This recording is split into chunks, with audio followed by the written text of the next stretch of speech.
Hi, everybody. This is Jonathon Richter, the CEO of the Immersive Learning Research Network, and welcome to the next Illuminators Forum, number 6. Uh, Here we go. Today we're, January 12th already, and we're actually sliding down into the 2026. And what does it feel like? Hi, Lisa. I've got my great friend Lisa Dawley with me here today as our special guest. How are you? I am amazing. Happy New Year.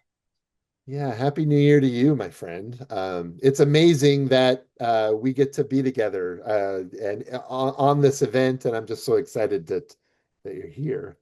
Um, so everyone, Lisa Dawley is the reason for iLRN's existence, and she's been Oh, a really honestly. you can't even do that. We co-founded the American Education Research Association Special Interest Group with a few other colleagues back in 2007, and you were instrumental in helping us get our legs under us and really situate it. You're an amazing colleague, incredible friend, and have been such a great team member for just creative co-designer over the years. So I yeah. feel the same way about you. And I'm really happy to be here exploring this topic more deeply with you. So Yeah, me cool. too. The dialogic immersion, just briefly, what is that? What does that mean? I'm an educational technologist by trade, right? Uh-huh. So every time something new comes in the space, I immerse myself in it. I become a heavy, heavy user of it until the Yeah. light bulb clicks. And for me, the light bulb that clicked was the dialogic immersion, the conversation between myself and AI and what was happening in my own mind and Uh-huh. what was happening in my own life as a result of it. I got fascinated with it. And so that's a very simple explanation, but it's that sustained dialogue between yourself and AI. Excellent. So immersion, maybe not so much as in like surrounding yourself and immersing your vision in uh as a sense making thing, as a way of diving into the space, but through interaction, kind of. How does that? Exactly, through interaction. It's relational versus situated presence inside a mediated environment, right? It's a relational conversation. But and I'm still exploring this concept, and I'll talk about it more as we get in. But it feels like, when we were in Second Life in the early days and we lost track of time for hours and we got immersed, Hmm. right? We were Hmm. immersed. Same thing is happening with me between myself and AI when I get into conversations. I lose Oh track yeah. of time. I'm generating new ideas. I'm excited and right. It's some of Yeah. that affective experience. So I'm looking forward to talking more about that. Me too. Me too. Yeah. It's been a profound personal dive and exploration into these some of these same things as well. But yeah, the very definition of what is immersive learning has radically Right. shifted. Um, all right, let's go. Let's go. Let's go. So, this is the Immersive Learning Research Network's Illuminators Forum. It's a part of iLearn's Immersive Futures, State of XR, and Immersive Learning scanning and reporting effort. We're now on our fourth iteration uh, to publish that later this spring, which will be sort of a collection of what emerged and happened during 2025 and a report on the cusp of what we're sitting on now for 2026 and going forward. This helps us kind of understand the landscape and understand sort of the players and understand sort of the dynamics of what's changing. Um, and we're doing this because we think that our space, as well as a lot of people's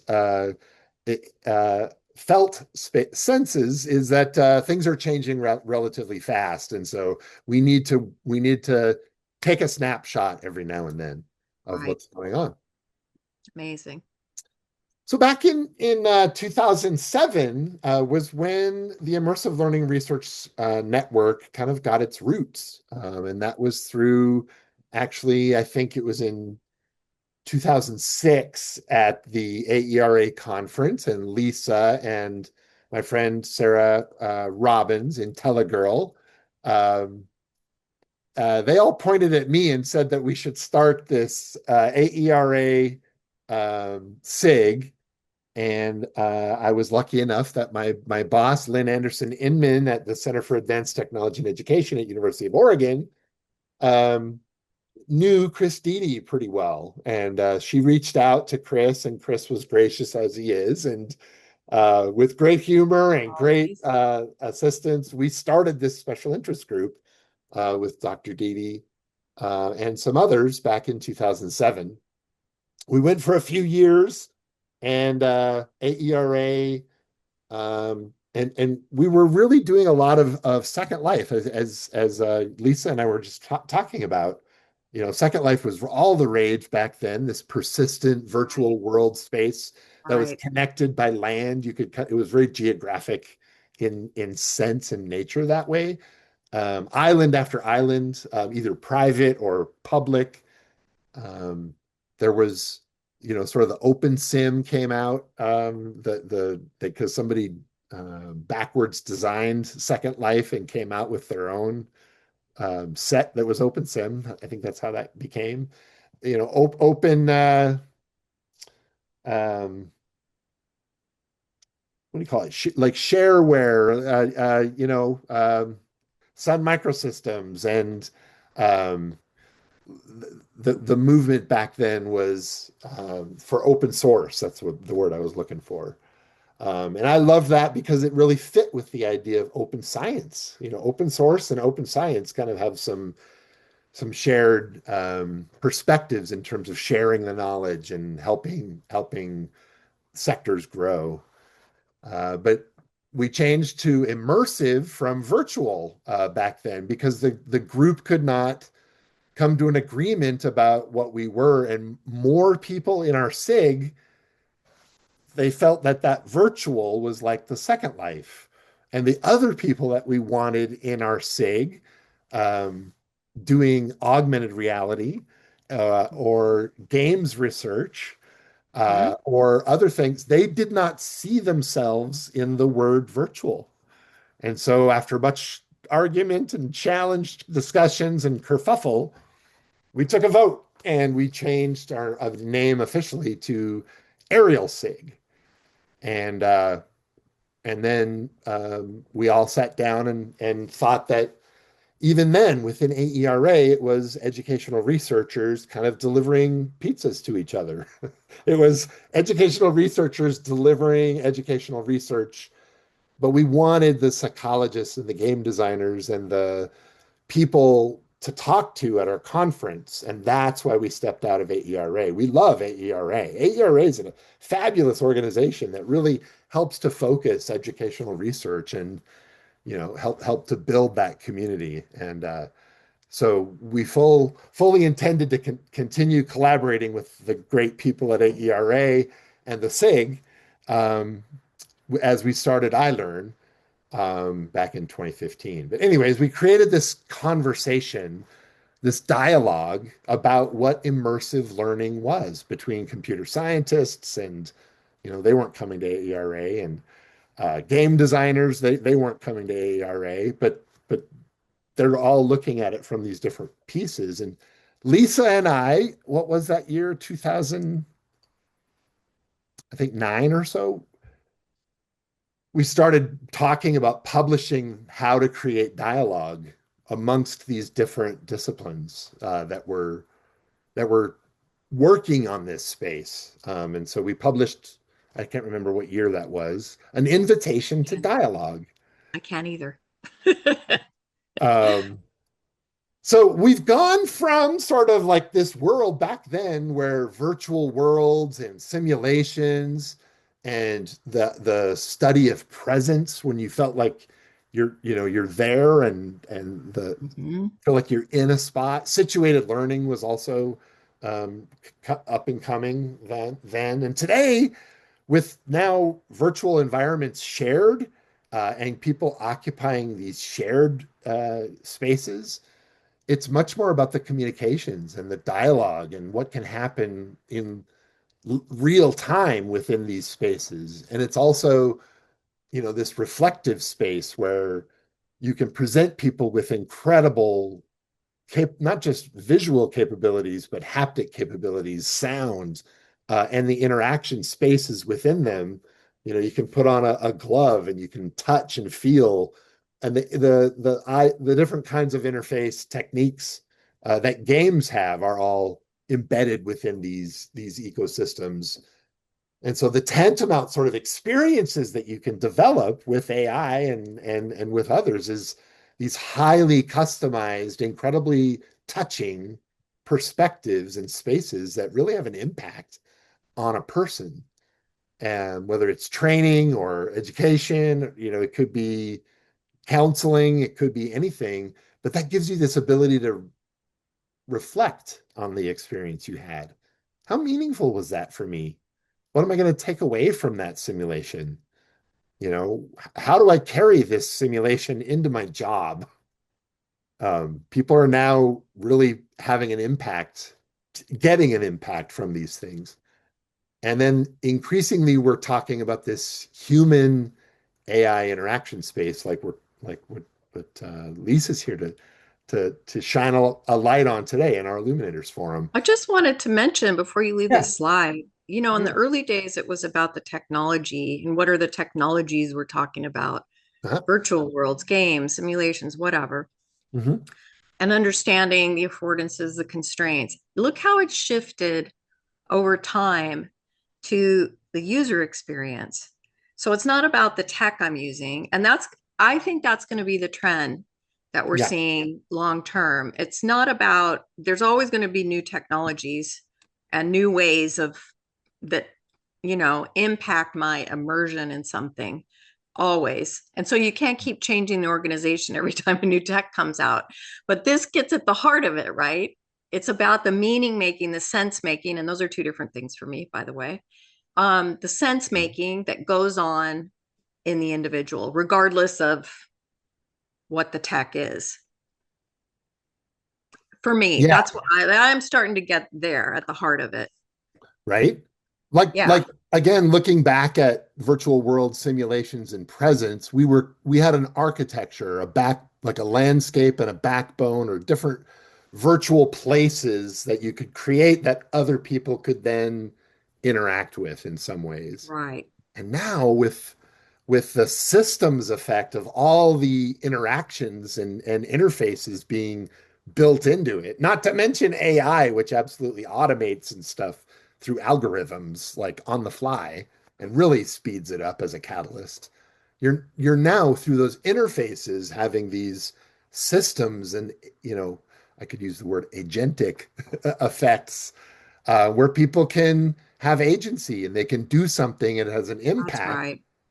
but also this level of interaction across different individuals and the tool sets for collaboration and interaction and like those things are really being built on top of that old world back when we were young, Lisa, like the old world virtual world simulations and Hey, engagements. it was only 19 years ago, I know, and yet within this space, that's a couple eons.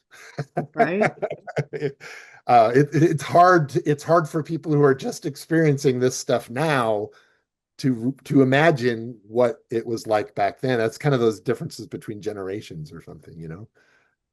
Um, but so sorry, it's worth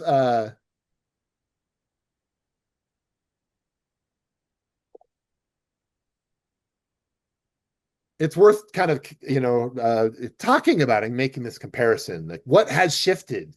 We went from entering these built environments, these worlds, where we co-constructed meaning. Stigmergy. I love Sarah Robbins introduced that idea of stigmergy, where termites or ants, insects build things like their nests and leave something, and then they go away, and then somebody else, another termite or an ant, comes in and sees what the other person, sorry, the other ant or insect built, and then adds to it.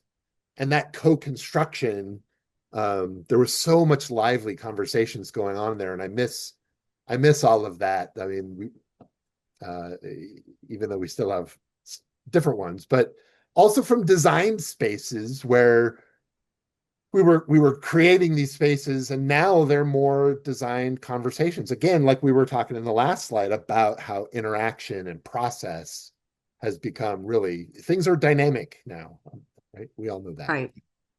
Um, so it's interesting to look at how co-constructed meaning and designed conversation, but also the different worlds that are available and how spaces are designed across the continents, because they're all very differently, different economies, different cultural influences, different ways of emphasizing work, different ways that the government has policies, etc.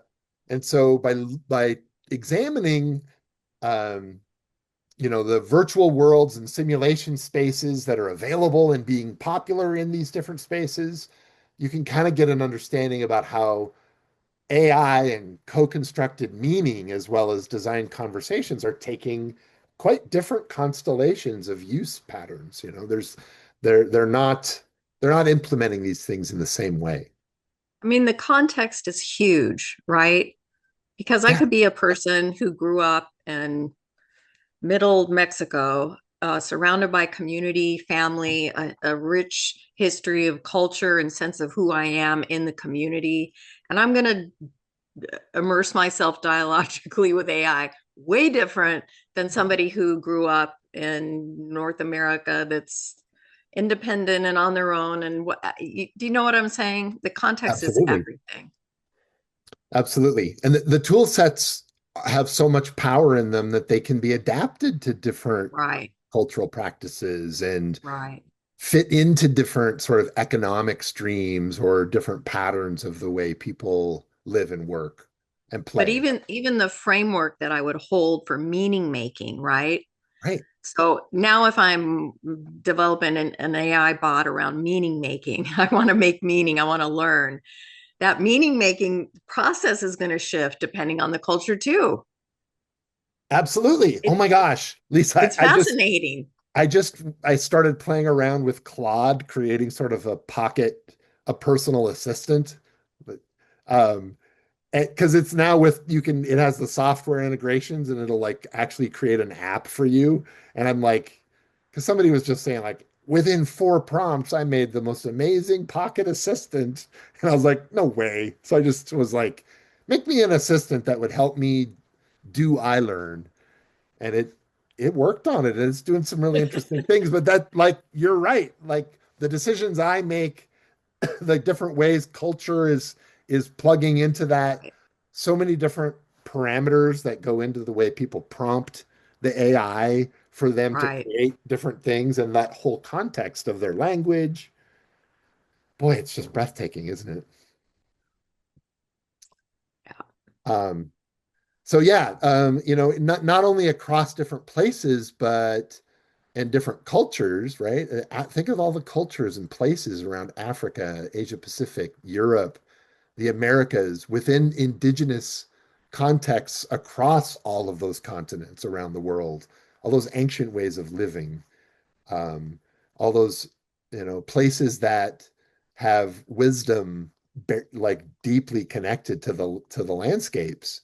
I Uh, mean, you could even look at differences across socioeconomic levels mhm, and how that'll play out in schools in the K-12 setting, which is really fascinating, you know. right. Well, I and the mean, we question already of see that now. well, so I was gonna add, Lisa, is like somebody is in control and doing some of these things. Like who's making these design decisions? It's not a matter of if the design decisions are going to be made because people are already making them. Right. But how is it going to be made? So it's yeah. I feel like a little bit like when in Second Life We were talking before we went live here that we always had that feeling that something was like the whole shift was up around the corner. And that we were really excited about of the trends kind of coming to this moment where a watershed moment where things were just going to finally, break through and all this stuff was going to change. Um, and I think that's different from now because things are breaking through and the world is changing and lots of these things are changing. Very Uh, rapidly too, right? I mean, the stats on AI adoption compared to any other technology in the history of humankind are just insane. We're already, over a billion users worldwide, and that was up. I don't remember the stat last year, something like 700 or 800 million. Like it was a big jump, yeah. right? And the amount of usage, what people are using it for, is shifting. Hmm. Hmm. We're up to, I think the last survey from this summer was over 50% of AI conversations now are personal or reflective in nature. People are exploring relationships, personal needs, right? So initially it was productivity. Make me this, do this. I need an image. Can you write my paper? I need an outline. And it's shifting. The trend is the conversations are changing and they're becoming exploratory, more open, more personal, which I think is really fascinating and kind of aligned to this idea of co-constructing meaning, right? And designing conversations. Right. Absolutely. Yeah. And, and Where how do and you what's learn the that skill? contribution? What, say it again? How do you learn where do you learn that skill of how to talk to AI Well, for deep exactly. meaning, right? Right. Well, and there's still Right. the first round of AI is like, I don't want to do that because I'm afraid of what they're doing with my data. Like that issue still exists. That, you Yes. know, that level one, and now there's a level two sort of the ethics, and there's also, and it just Yes. society is not quick enough to be able to host these conversations. Um, it seems. I'm But going all in. You know me. I throw caution to the wind and I go all in. well, I mean, that's the Futures Forum also, welcomes you back, Lisa. um, yeah, I mean, that was part of the sense of like, with iLRN, I think we need to start doing a persistent scan, getting engaged, like engaging more of the worldwide community and starting to make this state of XR and immersive learning, scanning and reporting effort, like, you know, all of us doing it all the time in a certain, like it's really things are now changing so rapidly. But anyways, I'm I'm getting ahead of myself already. Uh, We're getting too excited. We got to bring it back in. Hold on now, folks. Hold I'll on. take another sip of coffee here. There are some things that stay the same, and that's me getting overly excited. I think that's probably not going to change. But a couple things that are the same from the old world, virtual world simulations days of 2007, 8, 9, to now. We've got, you know, that sense making through situated experience. You are there. You're in a place. That immersive experiences are better than any other internet connected device or mechanism at putting people into another person's shoes so that they can understand perspective and sense making through a situation, a consequential moment. They're calling it now. I like the looking for consequential moments that happen across disciplines. And that's a great place to situate or put an immersive learning experience. Um, but this embodied attention that when you are fully immersed, and you have that Csikszentmihalyi flow where you're in that zone, that space where you're working, and it can come from multiple, affordances or different platforms at the same time. You can move from Discord to the web to a virtual world to the real world and to have a threaded conversation where that immersion, that social space continues, but it's embodied attention. Um, it's being in that space that helps you to maintain that. And so breaking those platforms is also a cognitive load oftentimes, but I'm saying it's possible. Um, and the way that people's identities form through them playing different roles, having narrative, and participating in things. Those three things, right? Role playing, the power of story and narrative, and participating in these um, virtual worlds or now other types of immersive environment. Those three things are still very important. So there's a fair amount of the research that we did from 2007 and 8 and 9 and onwards that's really worth looking at, not just for archival and how did things change, but you can see that a lot of this wisdom has been mapped out a long time ago. I want to comment on that last line, the identity formation piece, because we're already seeing that through AI. We're Mhm. already seeing identity formation through exploring roles, narratives, and how you participate or dialogue with it, right? So the Yeah. principle is the same.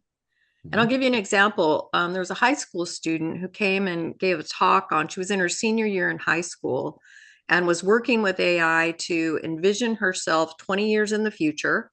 She knew she wanted to go to engineering school and become an engineer at Disney. That was her job. And she's like, help me write my resume 20 years from now. What does my Yeah. resume look like?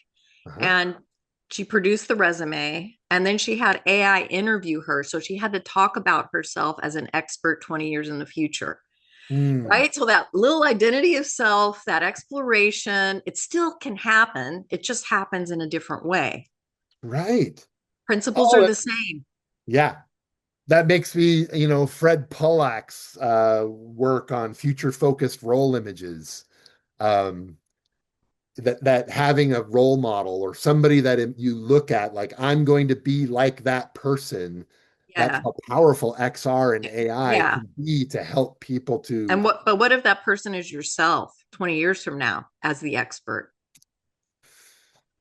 That's true. It's Yeah, I mind would. blowing, right? The whole AI mirror idea is Right. very compelling. Right. I could stand and talk to my AI embodied self all day long and never once think about being a narcissist. This is my little joke. Sorry. I liked it. Thank you.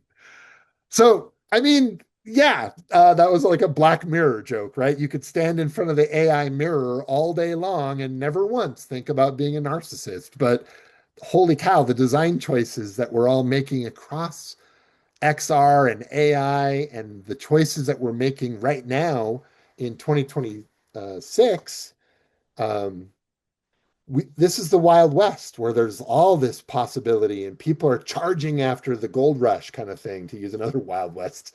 Um, there's all these things, but the design choices we make right now, the choices we make right now across across a lot of these things are really important. And so we need to be mindful about what we're doing and where we're going. And I think sense making, right, has with so much dynamic change and so much tumult and so many things emerging simultaneously, uh, coming together and working on or figuring out what is the stuff to pay attention to um, is really important. So bundling, I've learned that from the Blackfoot way of knowing, is bundling information and putting it forward to the next level, right? They informed Abraham Maslow with his hierarchy of needs, and so that way of bundling knowledge and bringing it forward is a way of sense making, is a community based methodological activity that uses culture and practice as a way of bringing knowledge together that is important and advancing it in a formalized kind of way. and making a repetition of it, that it's meaningful and it matters, and here's how we do it together. So I think sense making has become a key strategy across different levels of change management at industry, at school, in families, relationships, for your personal career, learning to do sense making. Futurists, the world that we've been, sort of anticipating is finally here. We're at this elbow of change where change is so dominant that I think people now need to participate in futures studies. We need to look at possible, probable, and preferable futures together. So, anyways, I'm pontificating about that. Like that's one of the reasons we want to do this Illuminators forum, Lisa. So thank you for coming on board, and I'm really excited that Lisa is here. She's Thank you. at this moment when in human history, when I think this potential is on our doorstep. I'm super happy to sit down with Lisa again and start having a great conversation about these things, because I find her to be cogent and wonderful to listen to, grounded, but also full of vision and possibilities. So, welcome again, Lisa. Thank you, And John. yeah, just Yeah, you can raise your hand or just make a word, and I'll advance the slides. But whenever you're ready. And I don't actually have a presentation. These were oh, just some, yeah, you and I had a conversation, yeah, initial conversation. I came to you with a question about immersion, right? What counts right now for yeah, iLRN? And how are you thinking about it? And then that's I right. had my thoughts, how I was thinking about it, right? And so I just pulled together some slides around that conversation in question, and then a couple to share some work that I'm doing. And Mm, if it piques anybody's interest that wants to get in contact with me, my email's down at the bottom. I love talking to people. So fantastic. we can go to the next slide. So this was the question I came to you with. Like, Mhm. what are we? And you kind of already went over that.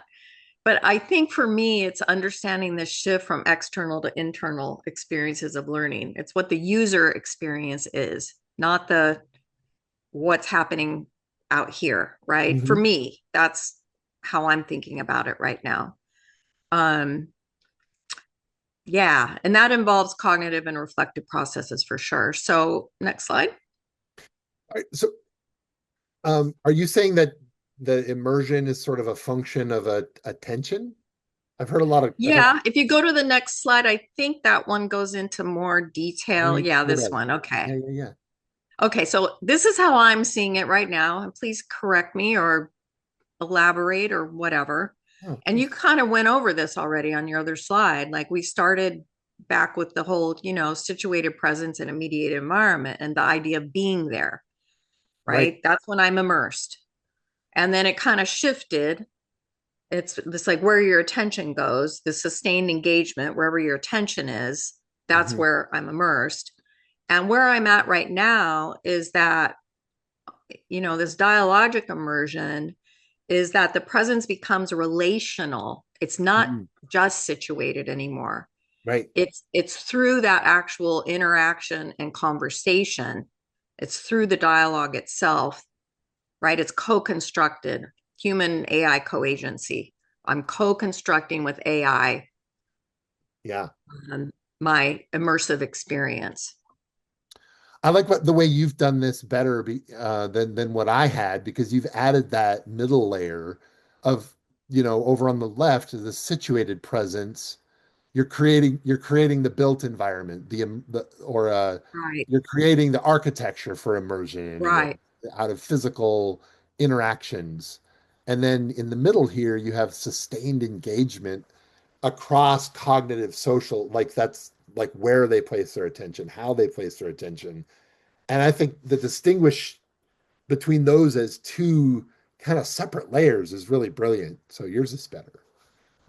But and then this move towards dialogic, where the uh, not just the dialogue as a conversation, but I interact with the environment or with the space in a social way, and it has kind of potentially dramatic impact on not just me, but the the environment itself changes. Like that agency has such a process based. I don't know. Is that where you're trying to So head with it's, the dialogic yeah, it's a pretty heavy aspect? process. I I just know, see right? it moving over time from out there to here. And it's that co-construction, relational back and forth, giving my attention and developing meaning from that, meaning making coming from that. Yeah. And so I don't know if I do it anywhere else, but I will say it here. For me, the meaning making is definitely the co-constructed dialogue. It's just that conversation and how I interpret that internally, right? It's self-reflection. Oh, I have a picture I can show a couple slides in. Sense making is larger than that for me, than meaning making. So meaning making is intrapersonal, and then sense making is taking that meaning making I've done and applying it out in the world, being creative with it, building things from it, conversing with other people about it. Now I'm in a sense making process with the larger world. So So it's like updating your world model kind of thing. yeah, it's like moving from internal and then taking it out, right? So Right. I've immersed. I've had some meaning making processes through self reflection with AI, Right. and then I'm going to make sense of it now by taking it out into the world, talking about it, working with it, developing models with it, teaching with it, whatever. Right, right. And I think it was the application of the sense making thing of putting that, yeah. Okay, okay. I was thinking of uh making sense of where I'm at today as a way of think of kind of posing the question of sense making of where I am or where, you know, I look around me and the landscape looks, crazy. It's full of creatures I've never seen before. It's full of Right. dynamics and things happening on this landscape that I not quite I don't see the mechanics or how it works. So how do I make sense of where I am right now? Help. This is a weird world. Just talk to AI. No, I'm kidding. But that's like a that to me is goes you're in a situated presence. You're in a situation. Here you are. Now figure out where we're going to give you tools which would go in between Are and then this before you can sustain engagement across cognitive social like you first have to have sense making before you can walk into the party. right. And so I think that's part of the vocabulary I'm trying to build for myself. I don't know if we can do it as a group, but I started asking my own self, what's the difference between meaning making and sense making? Because my research for 20, 25 years has all been about meaning making with technology. How Yeah, do I make meaning using a particular tech? that's right. And then it was like, well, what's the difference? And is there really a difference? And I just started kind of splitting out. When you work with AI, there's really two different functions, and maybe other tech too. I haven't even taken it there yet. Hmm. But there's something that goes on inside me through that dialogue. There's an evolving understanding. There's a recognition. There's light bulbs that go on. There's things that happen. For me, that's the meaning making. But then the sense Gotcha. making is I've got to take it out into the world now, and I'm gonna Interesting. you know push it in different ways and create and build and Right? right, Yeah, yeah, I totally respect your perspective just a there. layering And of a vocabulary, right, to like for me, describe the two meaning different making, phenomenon. for me, the meaning making kind of comes from, who am I? What am I motivated by in this world? And how do I use the technology to amplify that sense Right, of meaning and right. identity and like what I'm at, the goals I'm trying to achieve. Let's go But to the next, maybe skip the next. Well, let's see, immersion as ecology. We already kind of, you proposed that framing. I That's did. not, that's not Yeah. me. Oh, well, But what I did add to it on the definition down below, but this is could your you slide. So consider could you consider immersion as the sustained experience of presence that emerges where your intention is engaged, shaped, and held, whether it's through the environment, activity, social interaction, or dialogic relationship? yeah, you're essentially repositioning immersion within those ecological dimensions I was trying to. Yes. So yeah, Yeah. immersion an experience that is sustained or shifted because it's shifted as it goes through. I was thinking of that Heisenberg effect of like you play, as soon as you start measuring something that it changes the way that the outcome, you know, sort of like by changing modality, it's probably going Okay. to So change the you outcome. the shifted experience is the outcome. For me, when I use that word sustained experience, that was the process to the outcome. So this was through sustained experience, through sustained immersion, maybe we could say, So right? you want immersion is a experience is an experience of presence sustained by. That's what it sounds like you're saying. Sorry, Well, we got paper together, as I everybody. apply it to working with AI, it's just you don't just ask one question and have meaning making. Right. You're in a dialogue back and forth, back and forth. That's a sustaining piece. Yep. It's sustained dialogue. That's why I get immersed because it's sustained. That's a function of the technology. Right. We could use another word there, other than sustained, but it's that idea of it's not just dipping my toe in and leaving. There's an ongoing relationship. There's an ongoing dialogue. You could say the same thing about a video game and a virtual world. You know, um, that it's like being sustained in it or being having time in it. How much time? Who knows? Hmm. Is it 1 minute? Is it 1 hour? Is it 5 years? But there is that variable of, yeah. So maybe, Well, it could be the outcome. Immersion is the shifted experience, a presence. Yeah. But well, it totally I did does. want It to tag does. on dialogic relationship in there That's right. as another mechanism to getting there. And I think like it's sort of like the idea of paradox or, dialogic and interaction. You're looking at the interconnection and transactions between things. So it no longer Right. becomes necessarily a cause and effect set of Euclidean principles. It's no longer a flow chart of decisions. They're feedback loops, like Right. dialogic and interaction, and they are all transactional um, diagrams. They're transactional relationships that in doing these, it becomes more descriptive and dynamic.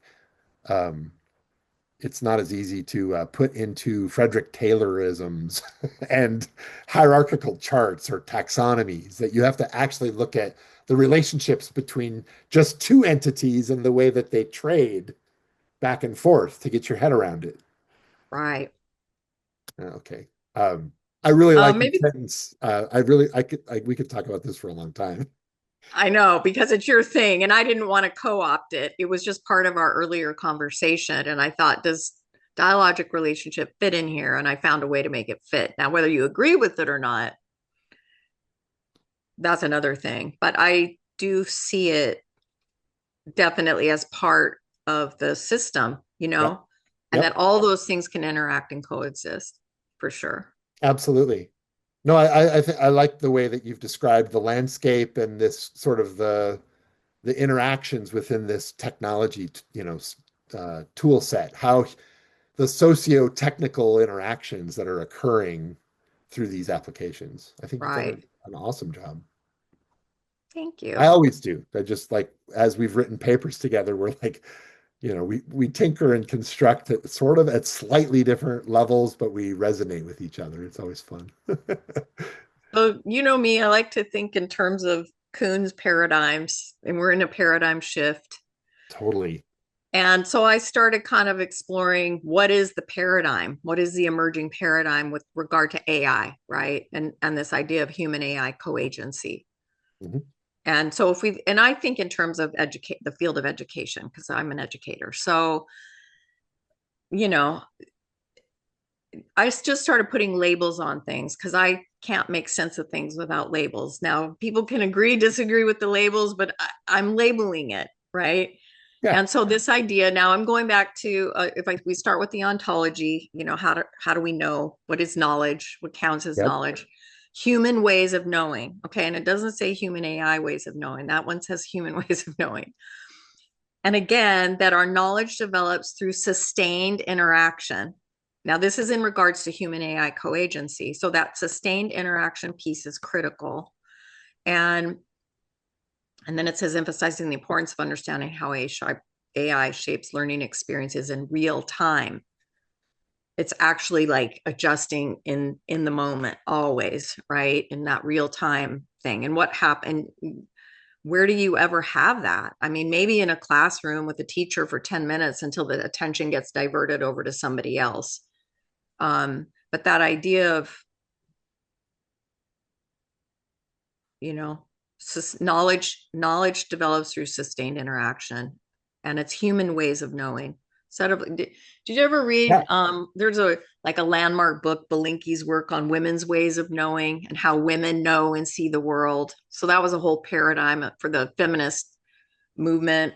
For me, this is like human ways of knowing. Okay, so the epistemology, here's where human sense making comes in, human sense making with AI. Uh-huh. Okay, that we're engaging in dialogue and reflection to allow learners to construct meaning collaboratively, highlighting the role of conversation in understanding complex ideas. So Yeah. that's how we're doing it. And then the Mhm. pedagogy is just playing out in the practice. And this human AI centered learning, this is the framework that I've written a white paper on and we're publishing it. And I'm going to show you that on the next slide and invite people to be contributors Nice. if they're interested. Yeah. Um, but this is really getting at a core of when we say human AI centered learning, what is that? And we've got a Mhm. model for it now. And let me read what I wrote here. Experiences where agency, dialogue, and reflection, yeah, guide how learners work with intelligent systems. AI is treated as a thinking partner, and Mm. learning is shaped to support meaning making, ethical judgment, and human becoming. This is big for me. That last sentence is big. Go to the next slide and I can explain a little more because there's a visual there. So this is the Human AI Learning Design Framework. That's coming out in a couple of weeks. We're still looking for contributions. If you're interested, my email address is down there. Please contact me. Yeah. Um, at the center of human-centered learning, I see three main core areas of what's happening in that process. And Mhm. one is self-reflection. We could call it reflection, but self-reflection, that's where the meaning making happens. I'm talking to AI, I'm learning about myself. I can ask questions to learn more about myself, Mhm. right? But I'm purposely engaging in self-reflection. I'm not engaging in productivity here. I'm not asking it to write a paper for me. I'm not asking it to create an image, Mhm. right? I'm purposely asking questions that help me reflect on myself. Okay. Right. Creation, the second core area is just about building things, making things, Mhm. taking the self-reflection that you've learned, and now what are you going to do with it? Mhm. And how do you put that out in the world? And then the application is the um, that's actually putting it more out into the world. And how do you take the learning and the things that you built and now make meaning of those in the world, that larger sense making. So back to our earlier conversation around meaning making, that Yeah. happens in the little blue self-reflection piece. And for me, the sense making goes across all three layers. That's how I'm thinking about it now. That's fantastic. It's so I now that you've talked this through,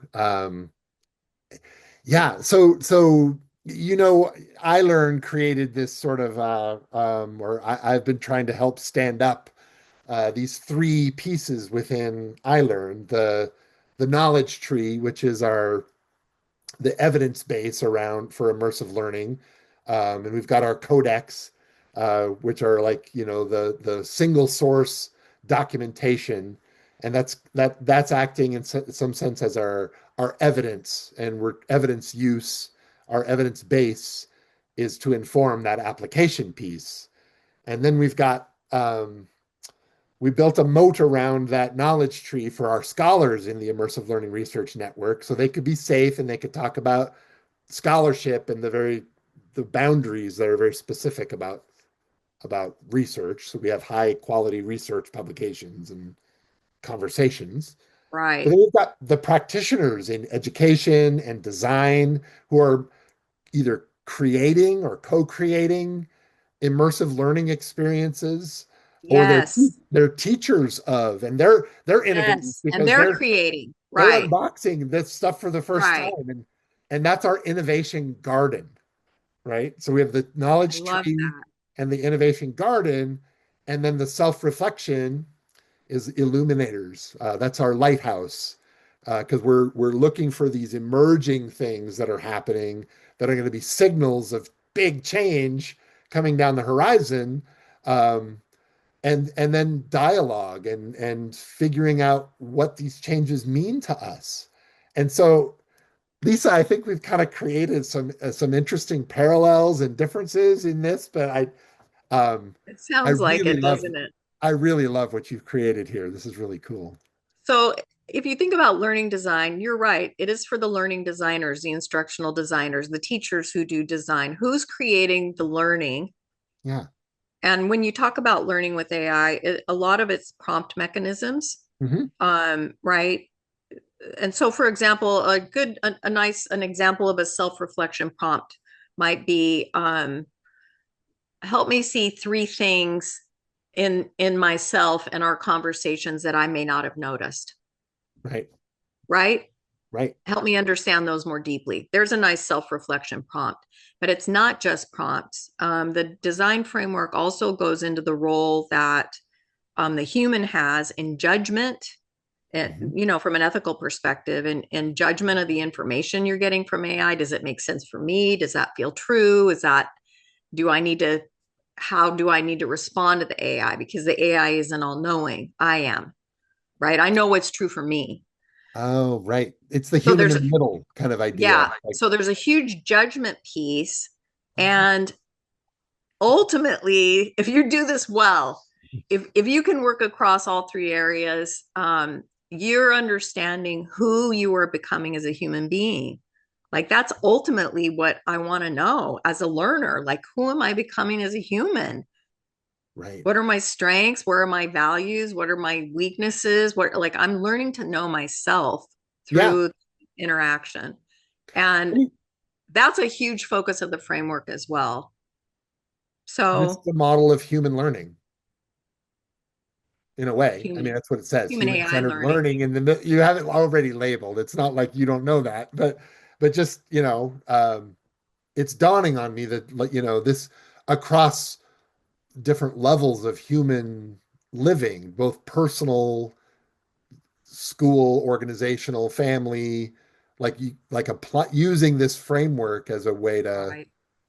um, situate their different activities and think strategically about what's important and how do I make actionable these changing things. I think these three things working together really help at whatever level you're talking about. And then there's design decisions like, what if you have learners who opt out of using AI? I'm not going to use it. Right. Ethically, you should ensure that the learner has an opt out option. If I'm designing learning, there should be an opt out option. I shouldn't be forced into working. If I have ethical issues with the data issues with it, whatever my issues are with it, if a person wants to opt out, they should be able to opt out. So there's just some principles like that. Like as we're thinking about designing learning, and if Yeah. we want, and my hypothesis is if you can do all three of these things well, right? self-reflection, working with AI on self-reflection, creation, and application, Hmm. you can actually make yourself smarter. I do believe that. I'm going to start running tests on it. Um, Yeah, it's like not just smarter, but also because the smartness part plays out in the self-reflection and creation, but the application to take more action in the world, yeah. And you I would know. apply that to organize like this could be an organizational chart too, because human-centered learning, if you had a human-centered organization that was dedicated to learning, you could work together It's on it's those things. funny that you said that because we're actually just starting to apply this model at the Jacobs Institute at University of San Diego among our own Really? team. Yeah, we're living the model. Yeah. And we're Well, actually changing how oh our my God. meetings are structured because Yeah. of the model and how we are working internally on our teams because Ah, of the model. that's fantastic. We developed an internal practices toolkit based on this theoretical frame. And the Wow. theoretical frame comes out of many, many, many years of research, many meta analyses on AI and learning. Yep. It's all deeply grounded in the research. And I'm sure if you read through, there wouldn't be anything in there you didn't recognize, as being sound practice. It's just pulling it together in a way that respects the nature Yep. of human AI dialogue. Well, and of course, immersive learning, the industry of immersive learning, as it were, is transforming just like the field of video games, just like the industry of video games by Right. AI. It's, massively changing the way it creates levels and worlds and interacts with players and companies are dumping money into the AI rather than hiring new game developers, and that's no good. Um, but those same technologies are also used in immersive learning experiences, and I'm very much interested in focusing the Immersive Learning Research Network, a 501(c)(3) dedicated to helping humanity and our world, Right.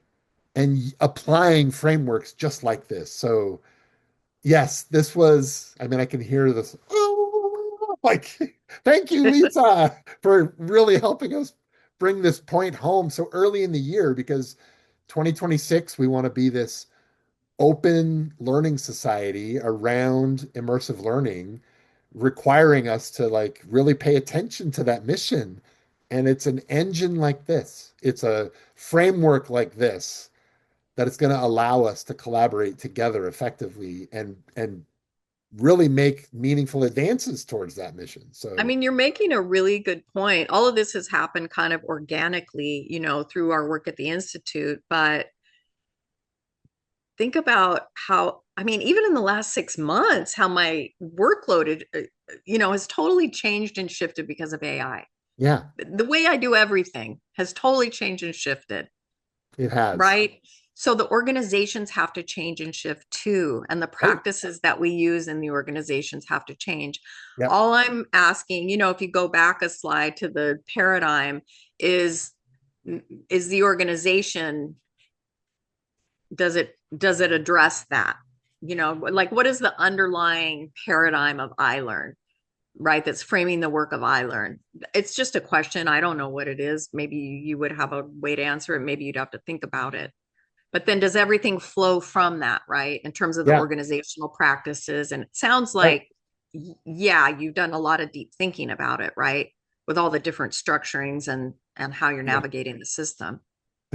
It's a Um, systems perspective. We're systems people. we are systems people, and yeah, and it's exciting to catch that resonance and see people looking for. I mean, you need metaphors in order to understand big, complex, abstract things. Right. That's the humans use metaphors in order to do that, because you have to have it situated in your understanding somehow. And metaphors are really good for life is not a battlefield. But, life is a collaborative work of art. We know that. Um, but yeah, there's I think this is at the core of being able to put these kinds of ideas out there into the world and have them catch and have people actually move on those things. And I'm sure it feels a little new age to like, say, hey, come on and, be part of our framework. But that's every business. That's every, schools have visions. And that I think there's a rise and fall of humanity I on, think we're going to see a lot of frameworks, you know. yes, And that's that's, okay. That's okay. There's not going to be one way or one right way. But until we can put labels on things and start conceptualizing things and give us a shared language, it's yep. really hard to move forward.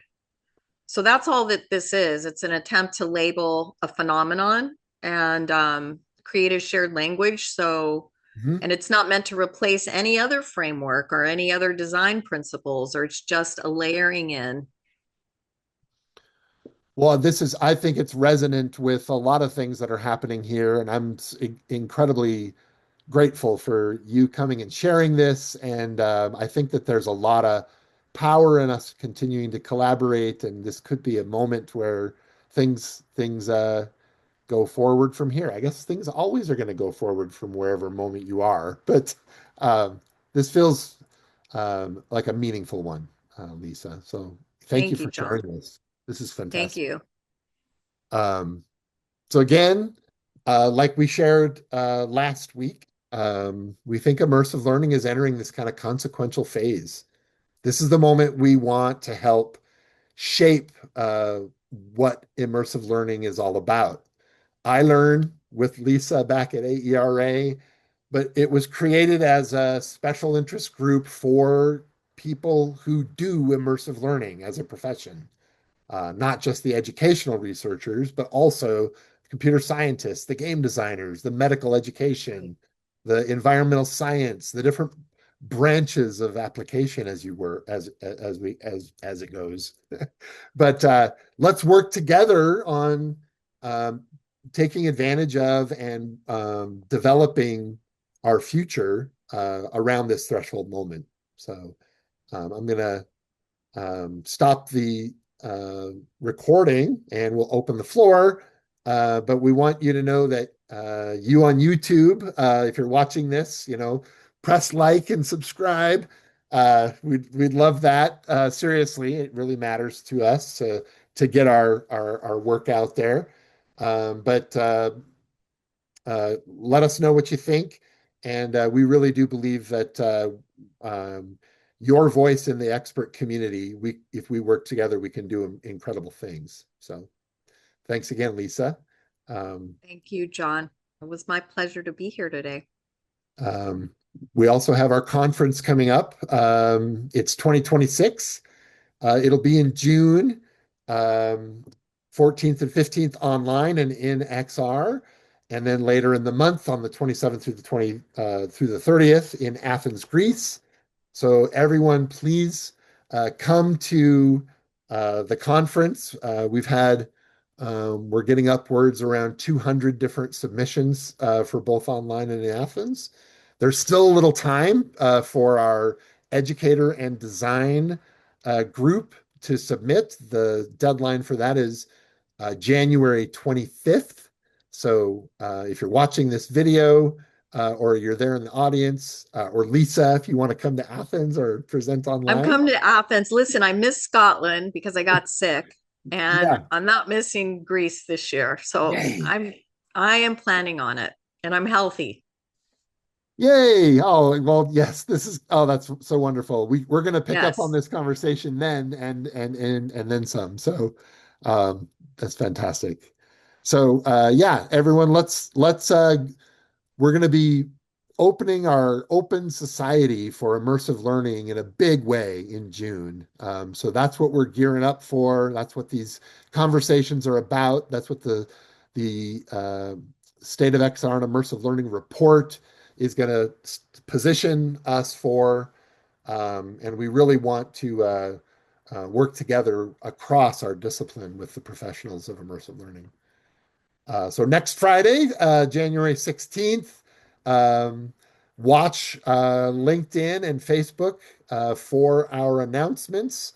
And you can become a member of the Immersive Learning Research Network from our webpage, and we would sure appreciate your contributions and um, your interest. So thank you, everyone. Have a good one. Take Thank care. you. Bye.